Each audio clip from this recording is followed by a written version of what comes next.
Adeline? Miriam. Happy birthday, Mama. Thank you, darling. Hai.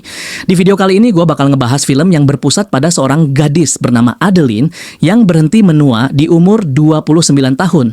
Bisa dibilang awet muda lah ceritanya. Pasti kalian iri kan sama dia. Tapi jangan salah friends, bagi si Adeline, awet muda ini adalah kutukan. Kok bisa? Untuk lebih jelasnya, let's check it out. Di sini pertama diperlihatkan seorang gadis bernama Adeline Bowman yang turun dari sebuah taksi, yang sekarang dipanggil dengan nama Jennifer Larson alias Jenny. Ia terlihat mengunjungi rumah seorang pria dengan nama panggilan Tony yang bisa membuat kartu identitas palsu. Jadi si Jenny datang mengambil KTP palsu yang sudah dipesan dari jauh hari. Si Tony ini sangat lihai dalam mengedit dan menawarkan supaya Jenny mempromosikan keahliannya ke teman-temannya. Tapi Jenny yang ingin identitasnya tetap aman langsung memperingatkan bahaya dari pemalsuan dan bahkan membongkar nama asli Tony yang ternyata adalah Jeff. Kemudian ia kembali ke rumah untuk memberi anjingnya makan dan pergi bekerja ke kantor Arsip Nasional. Semuanya terlihat normal hingga rekan kerjanya memberikan skardus full gulungan arsip bersejarah kepadanya.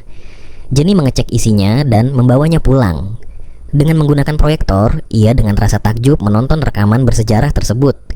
Dijelaskan kalau Jenny lahir pada 1 Januari 1908 di Francisco, menikah dengan insinyur muda pada 16 Juni 1929.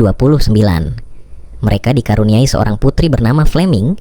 3 tahun setelah mereka menikah, suaminya meninggal tahun 1937 pada pembangunan jembatan Golden Gate.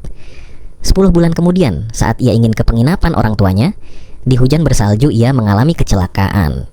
Mobilnya jatuh dan disambar petir. Satu kejadian yang akan mengubah hidup Adeline alias Jenny. Jenny yang sudah meninggal hidup kembali setelah 2 menit. Akibat hal itu, ia tidak akan bisa menua lagi. Ia awalnya mengira tubuhnya awet karena pola makan dan olahraga. Tubuhnya tak mengalami perubahan, bahkan ia terlihat jauh lebih muda dari putrinya sendiri. Suatu ketika ia yang tinggal di pinggiran kota, saat itu kena tilang. Polisi menahan SIM-nya dan mempertanyakan umurnya yang tak sesuai dengan wajahnya.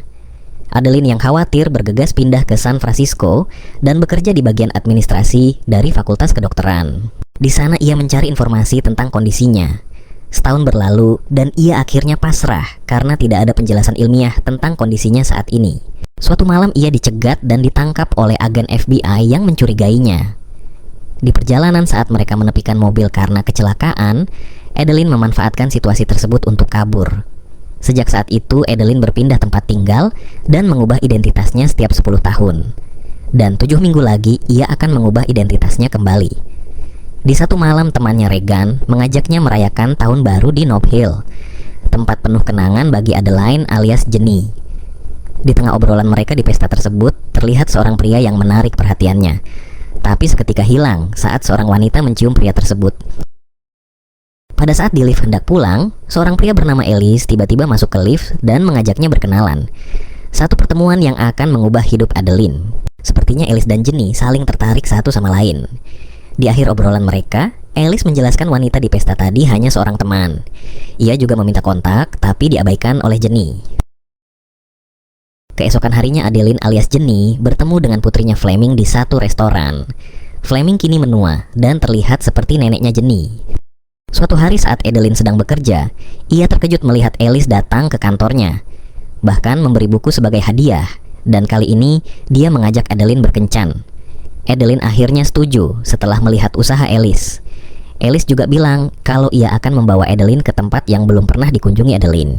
Ellis ternyata membawa Adeline alias Jenny ke sebuah terowongan yang di dalamnya ada sebuah kapal. Adeline terpukau sembari bertanya soal latar belakang Ellis. Tapi ketika Ellis bertanya balik, Jenny hanya bilang dia punya seekor anjing dan izin untuk pulang. Mungkin Jenny khawatir identitasnya akan terbongkar. Sebelum pulang, Ellis mengajak Jenny makan malam di rumahnya. Adeline berkunjung ke bank hendak menambah nama pemilik tabungannya. Nama tersebut ialah Susan Flashy Hair yang akan menjadi nama barunya kelak. Malamnya ia datang ke rumah Ellis untuk makan malam sesuai ajakan Ellis kemarin. Di sana Ellis mengaku sudah lama tertarik dan memperhatikan Jenny. Mereka mengobrol dan menghabiskan malam bersama. Di perjalanan ke kantor, Jenny melihat taman dan mengingat soal pria yang seharusnya ia nikahi duduk di sana. Karena kondisinya, ia terpaksa meninggalkan pria itu. Di suatu malam di dekat tempat tinggalnya, terlihat Alice sedang berdiri memegang seikat bunga. Alice bilang kalau ia sudah menghubungi Jenny, tapi tidak ada respon. Ia mendapatkan alamat Jenny dari kantornya. Jenny mengatakan kalau anjingnya mati dan menyuruh Alice untuk tidak mengganggu privasinya. Jenny segera pergi setelah menyuruh Alice menjauh. Sesampainya di apartemen Fleming putrinya, ia melihat foto jadul dengan raut wajah yang murung. Setelah melihat wajah ibunya, Fleming menyarankan ibunya untuk berhenti kabur dan menjalani hidup seperti orang normal. Toh, orang-orang yang mencarinya juga sudah meninggal. Adeline sempat menceritakan soal Alice dan menyesal karena bersikap kasar tempo hari. Adeline yang menyesal mendatangi kantor Alice untuk meminta maaf. Mereka pun berkencan dan Adeline membawa ke satu gudang mobil yang dulunya merupakan bioskop terbesar di San Francisco. Keesokan harinya mereka berkeliling kota seharian dan dalam perjalanan pulang berpapasan dengan Kiki adiknya Alice. Mereka berencana makan malam sekaligus bertemu kedua orang tua Alice. Sesampainya di rumah, ibunya Alice langsung menyambut Jenny dengan hangat dan ramah. Tapi, muncullah ayahnya Alice dan menyebut nama Adeline dengan wajah tak percaya. Plot twistnya adalah, ayahnya Alice dulunya adalah kekasih Adeline. Adeline yang cemas mengatakan kalau namanya adalah Jenny, dan Adeline itu ialah ibunya yang sudah tiada. Situasi yang tadinya sempat canggung, kini kembali hangat. Tapi ayahnya Alice yaitu William, masih tak percaya dengan apa yang ia lihat barusan. Ia mengingat pertemuan pertamanya dengan Adeline saat ia berusia 29 tahun. Saat itu ia membantu memperbaiki mobilnya Adeline. Sejak itu mereka langsung akrab dan jatuh cinta. Mereka bepergian bersama dan William ini adalah pria yang duduk di taman yang hendak melamarnya. Paginya, mereka mengobrol di meja makan. William menceritakan pertemuannya dengan Adeline dengan penuh kenangan. Ibunya Alice berdiri dan pergi karena kecewa. Ibunya Alice merasa kesal karena jadi pilihan kedua. William meyakinkan istrinya dan memberi sebuah pelukan hangat. Malam harinya mereka berkumpul dan bermain permainan papan berisi tebak-tebakan. Dengan umur dan pengalaman Adeline, ia bisa menjawab semua pertanyaan yang diberikan dengan mudah dan jadi pemenang. Setelah itu, Adeline pergi keluar untuk berjalan-jalan dan melihat William memandangi bintang-bintang. Obrolan seputar langit pun terjadi. Dan William mengungkapkan kalau ia sebenarnya dicampakkan oleh Adeline saat hendak melamarnya. Besok paginya saat William berkemas, Jenny mendatanginya. Dan tanpa sengaja melihat tangan Jenny yang memiliki bekas luka yang sama persis dengan Adeline. Dia masih ingat dengan jelas karena ia yang menjahit luka tersebut. William bertanya yang sebenarnya pada Jenny. Adeline akhirnya mengaku kalau ia tak pernah menua, dan itulah alasan ia mencampakkan William. William bertanya apakah putranya akan dicampakkan oleh Adeline seperti ia dulu?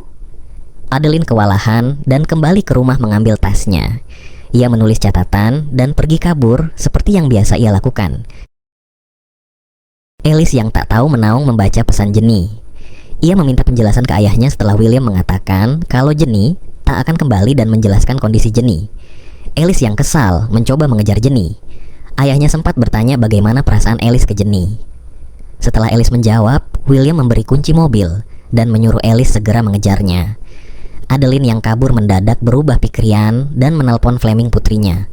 Ia mengatakan kalau ia takkan kabur lagi. Tapi pada saat ia ingin berbelok, sebuah mobil menabraknya dan mobilnya terguling. Ia terjatuh terbaring di tanah. Untuk pertama kalinya setelah 78 tahun, salju turun di tempat itu. Tubuh Adeline yang tergeletak kini membeku dan dipastikan meninggal dunia. Alice yang datang segera memberi pertolongan dan menelpon para medis. Dengan bantuan 2 defibrilator, Adeline diberi tegangan listrik sebesar 750 volt. Ia akhirnya sadar dan dilarikan ke rumah sakit. Sebuah keajaiban, kejadian yang hampir sama persis dengan puluhan tahun yang lalu. Setelah sadar, Alice meminta maaf ke Adeline. Di situ, Adeline menjelaskan kondisi tubuhnya dan usianya yang sebenarnya.